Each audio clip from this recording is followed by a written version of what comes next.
Boston was saying that the offense, he thought they struggled a little bit early on, in particular in man coverages, like in man-to-man situations. Were you guys throwing a lot of man coverage at the offense today?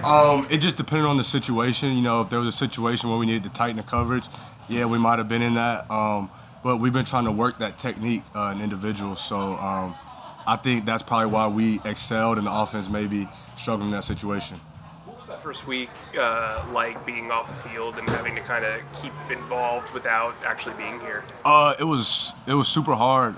Just spending your whole off season getting ready for something, and then when it starts, you're not able to participate. So I think just mentally staying locked in and trying to stay calm until you got out here. And being out here is the most fun thing ever. Were you able to be on Zooms for meetings? Oh yeah. I was still in all the meetings. I just wasn't able to come in the building. Yep. What happened? I tested positive for COVID. So. You're feeling okay? Oh yeah, I'm good. I'm solid. I didn't really have any symptoms. It was just positive test. I felt all right. So. What was the timing like? Did you find out right before we would have been out here at practice? Like, what was the? I found out Tuesday in the morning, so I think everybody had to come in and get tested out. So I found out that day. So you were first day expecting to be at practice pretty quick. Or correct. Day, Yep. right? Yes, sir. Yep. Did you have any symptoms? Did you feel unwell at all? Did it No, slow you down? No, I didn't. I think one day I might had a nostril that was stopped up, but I don't. Other than that, I couldn't feel anything. So how do you feel now that you're back out here? I feel great. It's just great to be out here and working with the team, building the camaraderie every day. I think the competitiveness is at its all-time high, and that's what I love, just coming out here and competing.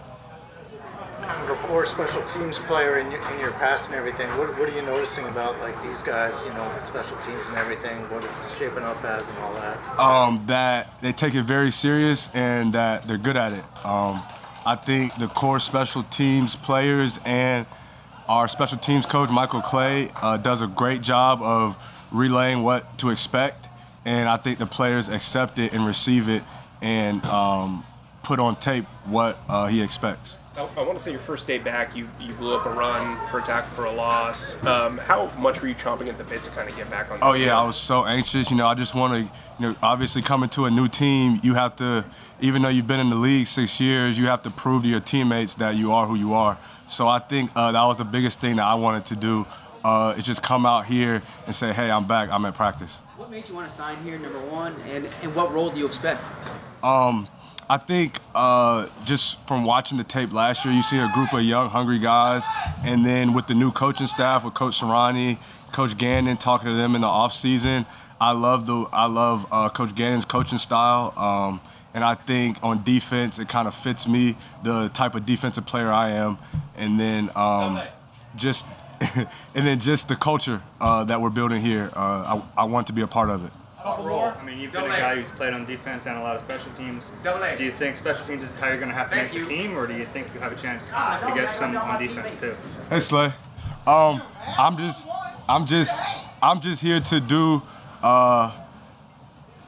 whatever the coach asks me. Whether it's special teams, whether it's defense. I think I have value in both places, but whatever the coach asks me to do, that's going to be my role, and I'm going to excel at it. That's just the type of player I am. Whatever you ask me to do, I'm going to go be the best at what I do. When you say the defense is a good fit for your skill set, what does that mean? That I can play in the box and a deep safety, so I can do both. In the NFL, it feels like there's no free or strong safety in most defenses now. Everybody has to kind of play split. Is that the way you kind of see this defense? Yeah, I think so. I think in this defense, you definitely need to be versatile. Because you can be in a situation where you have to read guards and tackles and tight ends and read run gaps, and then you're going to definitely be in a situation where you're high and you got to go sideline to sideline to track down balls. So just being able to do both is going to fit. It's going to fit you well.